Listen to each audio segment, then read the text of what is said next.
आज सवेरे उठने के बाद से ही उमा को कुछ ठीक नहीं लग रहा था। एसिडिटी भी हो रही थी। लगता है फिर से प्रेगनेंसी। 6 दिन ऊपर हो चले हैं, पीरियड्स भी नहीं आए हैं। प्रेगनेंसी के बारे में सोच कर ही उसका दिल घबराने लगा, धड़कनें तेज हो गई। वो माँ बनना चाहती थी कि 5 साल से सूनी पड़ी उसकी गोद एक बार फिर हरी हो जाए।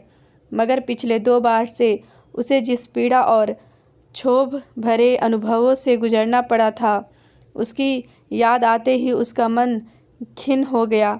कहीं इस बार भी वह सब दोहराया गया तो हे ईश्वर रक्षा करना। वो गहरी सांस भरकर बिस्तर पर बैठ गई। गुड़िया और मनोज अभी सोए हुए थे। आज रविवार था, दोनों के लिए देर तक सोने का दिन। माँ जी बड़े ताऊजी के घर गई हुई थी। नवरात्रि चल रही थी। पोते के जन्म की मन्नत पूरी करने के लिए उनके यहाँ देवी का जागरण था। जाते हुए माँ जी प्रश्न नहीं थी, पता नहीं देवी की हम पर कब कृपा होगी, मुझे पोते का मुंह दिखा दे तो मैं भी जागरण कराऊं। देवी माँ की परम भक्त माँ जी ने कोई मंदिर, कोई उपवास नहीं छोड़ा था। हालांकि घर हर तरह से संपन्न था, किसी चीज़ की कोई कमी नहीं थी। फिर भी माँ जी को लगता था कि देवी उन पर कृपा नहीं कर रही है। तभी तो घर में उनके पोते की जगह 5 साल की पोती गुड़िया लिए बैठी थी। उमा की भरी पूरी ससुराल थी। 4 बहुओं में तीसरी माँ जी थी। सबके घर आसपास थे। साझा व्यापार था और रोज का साथ उठना बैठना था। घर घर की रत्ती रत्ती खबर दूसरे के घर को रहती। माँ जी के अनुसार बाकी सब पर देवी माँ की असीम कृपा थी, क्योंकि खानदान की सभी बहुएं बेटे जन रही थी, सिवाय उमा के। 5 साल पहले गुड़िया को जना था। उसके बाद 2 प्रयासों में लड़के को गर्भ में धारण करने में असफल रही थी। इसलिए उमा उनकी नज़रों में छीन व तिरस्कार थी। बाकी सभी बहुओं ने कैसे गर्भ में आई कन्या का सफाया कर मात्र लड़कों को पैदा करने का गौरव प्राप्त किया है, ये बात उमा से छिपी नहीं थी। वो गर्भ परीक्षण कर लिंग भेद के आधार पर होने वाले गर्भपात की घोर विरोधी थी। आखिरकार उसके पापा ने उसे और उसकी बहन को बड़े लाड़ दुलार से पाला है। अंत ऐसी नीच मानसिकता के बीज उसके मस्तिष्क में कभी नहीं पड़े थे। मगर उसकी संपन्न और पढ़ी लिखी ससुराल में तो माजरा ही उल्टा था। कहने को तो पूरा परिवार देवी माँ का परम भक्त था। लगभग रोज ही किसी न किसी घर में देवी माँ के नाम पर कुछ न कुछ कर्मकांड होता ही रहता। मगर जब बात देवी की वास्तविक रूप कन्या के जन्म की होती तो घर के बड़े बूढ़ों के मुंह ऐसे उतारे जाते जैसे किसी ने उनकी समस्त संपत्ति छीन ली हो। उमा को जब भी किसी भाभी के गर्भपात की खबर मिलती तो उसका मन घृणा और क्रोध से भर जाता। ऐसा कोई कैसे कर सकता है अपने ही बच्चे के साथ। मगर जब उसने पहली बार गर्भ धारण किया तो समझ में आया कि बेचारी भाभियों को कोई कसूर नहीं था। संयुक्त परिवार में घर के बड़ों के भीषण दबाव को झेलना कोई बच्चों का खेल नहीं। अच्छे अच्छे चित हो जाते हैं, फिर घर में एक लाचार पशु सी बंधी बहू की हैसियत ही क्या है, जो अपना विरोध जताकर मुसीबतों को आमंत्रित करे। फिर भी उमा ने हिम्मत नहीं हारी। मनोज प्लीज़, ये हमारा पहला बच्चा है, मैं इसे अवश्य जन्म दूंगी। मैं तुम्हारी मनोस्थिति समझता हूँ उमा, ये तुम्हारा ही नहीं मेरा भी बच्चा है। माँ को तो मना लूँगा, मगर ये जो रिश्तेदार की फ़ौज आसपास जमा है, जो आग में घी डालती है, उससे कैसे निपटूं? मनोज भी परेशान था। चाहे जो भी हो, मैं सोनोग्राफी नहीं कराऊंगी। जैसे भी हो, माँ जी को तुम्हें ही मनाना पड़ेगा। उमा बोली। बच्चे को लेकर उमा किसी भी समझौते को तैयार नहीं थी। अतः एक योजना के तहत उमा मायके चली गई और जब माँ जी को उसके गर्भ की खबर लगी तब तक गर्भपात के लिए बहुत देर हो चुकी थी। पहला बच्चा था, इसलिए उमा की नासमझी का नाटक माँ जी को समझ नहीं आई। फिर गुड़िया का जन्म हुआ था, जिसे माँ जी ने बुझे मन से स्वीकार किया। उसके जन्म पर तो ना कोई जागरण हुआ, ना ही बधाई के गीत गाए गए। मगर उमा और मनोज खुश थे। कोई और करे ना करे, वो अपनी नन्ही सी जान को बेहद प्यार करते थे। 2 साल बाद उमा फिर गर्भवती हुई, पर इस बार माँ जी पूरी तरह से सजग थी। वो पहली भूल को किसी भी कीमत पर दोहराना नहीं चाहती थी। उमा की छोटी सी छोटी हरकत पर भी उनकी पैनी नज़र थी।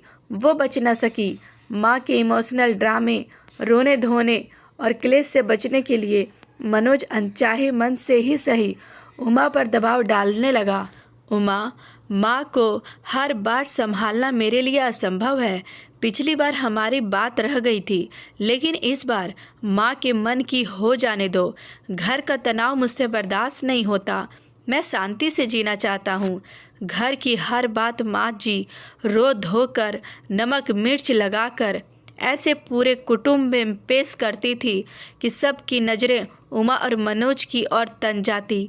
रोज रोज के कलश से बचने के लिए उमा ने भारी मन से परिस्थिति से समझौता कर लिया था।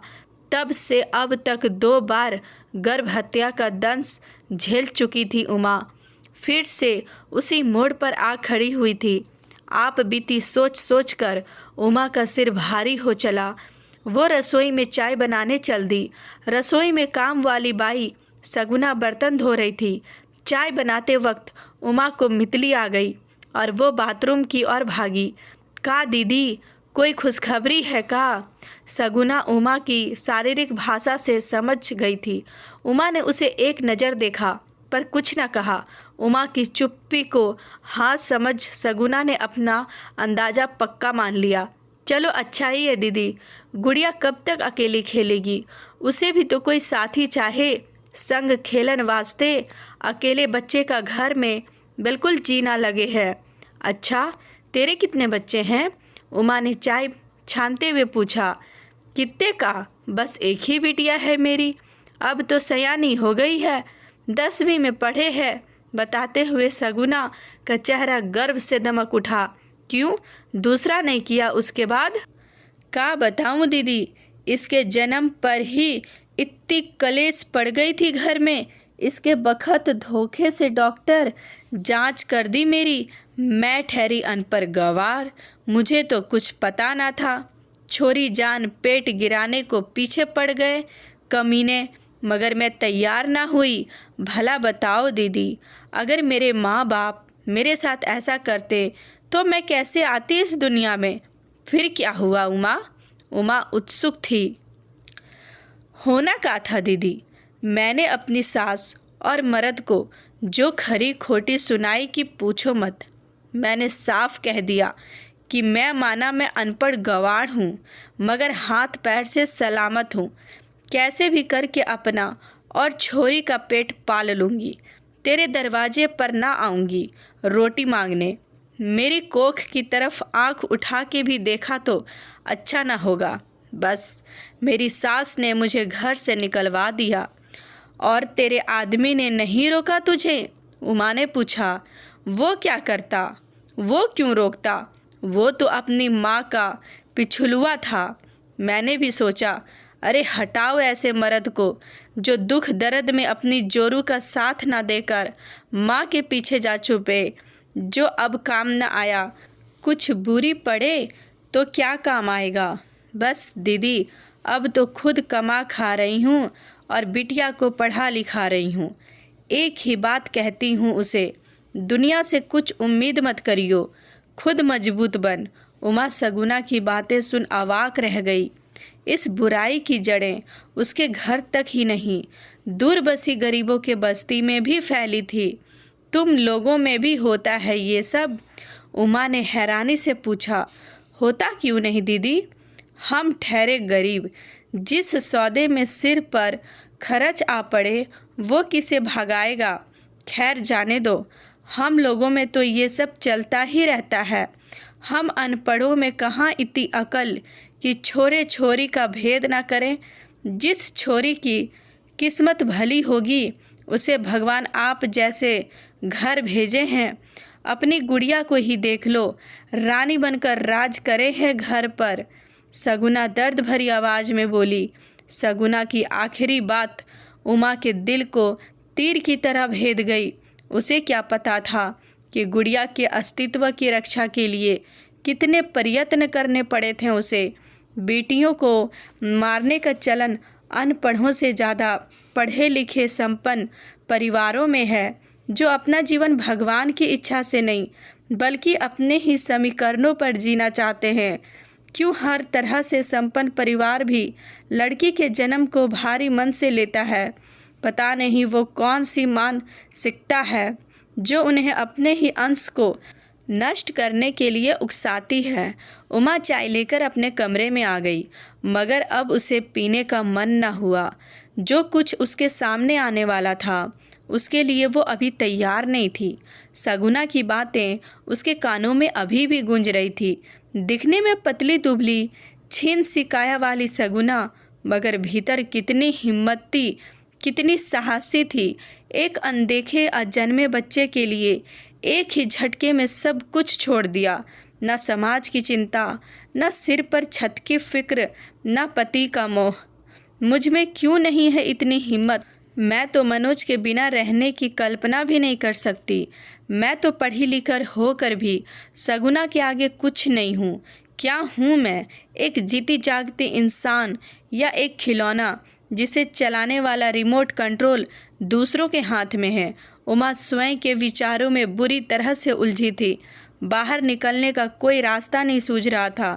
मनोज उठकर अपने दैनिक कार्यों में व्यस्त हो गया। उमा उससे कुछ न कह सकी, पर वो अजीब सी कसमकस में थी। थोड़ी देर में माँ जी भी आ गई। उमा की खराब तबीयत की वजह समझ आते ही माँ जी खुशी से फूली नहीं समाई और बोली, मैं जानती थी ऐसा ही होने वाला है। देवी माँ मुझे निराश नहीं करेगी। उसने तो रात को ही मुझे ध्यान में बता दिया था कि मेरे घर पोता आने वाला है। अपनी तीव्र इच्छाओं की पूर्ति की खबर सपने या कल्पना में अपने इष्ट देवी देवता को सुनी ईश्वर वाणी नहीं बल्कि अपने ही मन का बुना भरम जाल है। ये बात माँ जी नहीं समझती थी। उमा की पिछली प्रेगनेंसी में भी देवी ने उन्हें सपने में आकर पोते की खबर दी थी, जो बाद में निर्मूल सिद्ध हुई थी। मैं गीता को फ़ोन कर देती हूँ, वो समय पर जांच कर लेगी। माँ की बात सुन मनोज ने निर्विकार भाव से उमा की ओर देखा। उमा की मन की पीड़ा उसकी आंखों में साफ झलक रही थी, जिसे समझकर भी वह कुछ न कह सकी। उमा को तीसरा महीना चल रहा था। माँ जी ने उमा की सोनोग्राफी का अपॉइंटमेंट ले लिया था और परिणाम अनुकूल न होने पर गिराने का इंतजाम भी पुख्ता था। वैसे तो हमारे देश में लिंग परीक्षण अपराध की श्रेणी में आता है, मगर कुछ अतिरिक्त सुविधा शुल्क देकर कौन सी ऐसी सुविधा है जो खरीदी नहीं जा सकती। उमा के साथ क्लिनिक में मनोज को ना भेजकर माँ जी स्वयं जा रही थी, क्योंकि उन्हें अपने बेटे पर पूरा भरोसा न था। कहीं उमा की बातों में आकर पलट गया तो उसकी उम्मीदों पर पानी फिर जाएगा। उमा की सोनोग्राफी हो चुकी थी। आशाओं पर एक बार फिर पानी फिर गया था, मगर वो नीति के आगे घुटने टेकने को तैयार नहीं थी। जैसे जैसे गर्भपात का समय पास आ रहा था, उमा की बेचैनी बढ़ती जा रही थी। उसका अंतर्मन चित्कार रहा था, मत होने दे ये अनर्थ उमा, बहुत हुआ। कब तक यूं अपने ही खून की हत्याओं का पाप ढोती रहेगी? क्या तू सगुना से भी गई गुजरी है? जब वो अपनी कोख की रक्षा के लिए सब कुछ त्याग कर सकती है, तो तुम क्यों नहीं?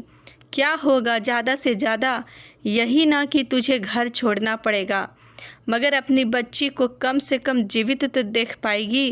वो नन्ही सी जान पूरी तरह से तुझ पर आश्रित है। सोचती होगी कि मैं अपनी माँ की कोख में सुरक्षित हूँ। मेरी माँ है तो मेरा कोई क्या बिगाड़ सकता है? चैन से सोई होगी वो।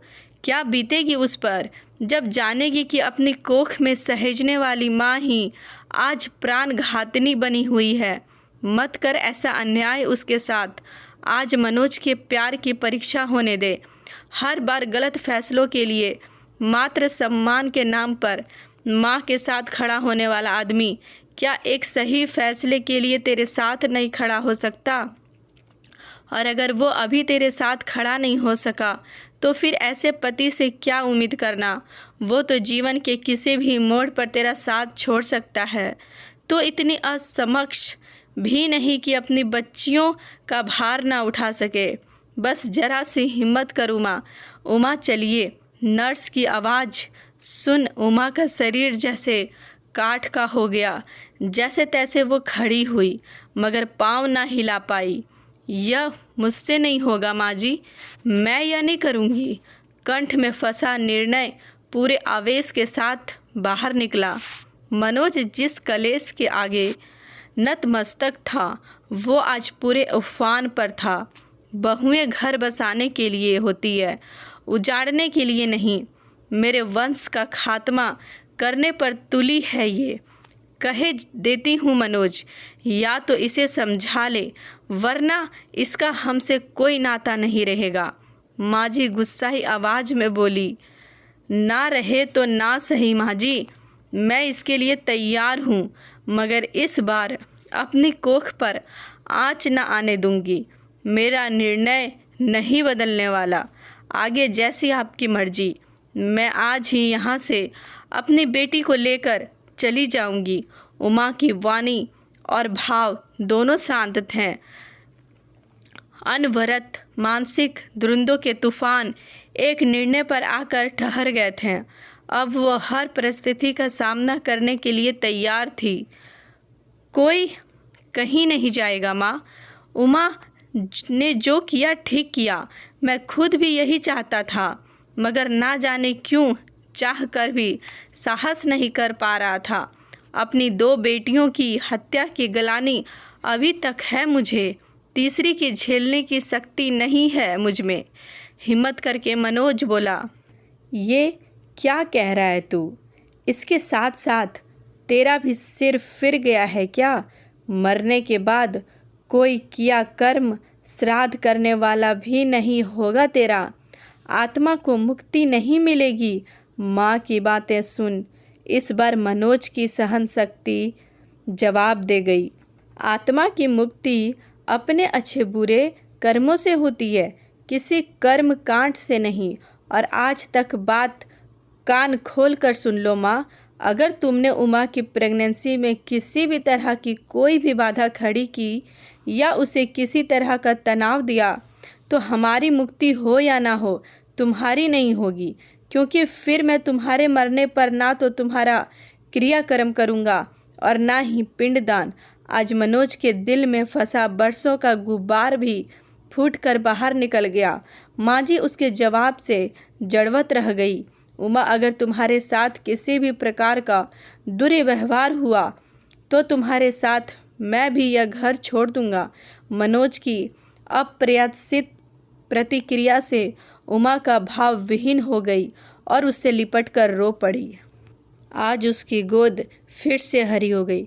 तो दोस्तों, कहानी कैसी आपको लगी कमेंट बॉक्स में ज़रूर बताएं और हमारे चैनल पर अगर आप नए हो तो हमारे चैनल को सब्सक्राइब ज़रूर करें।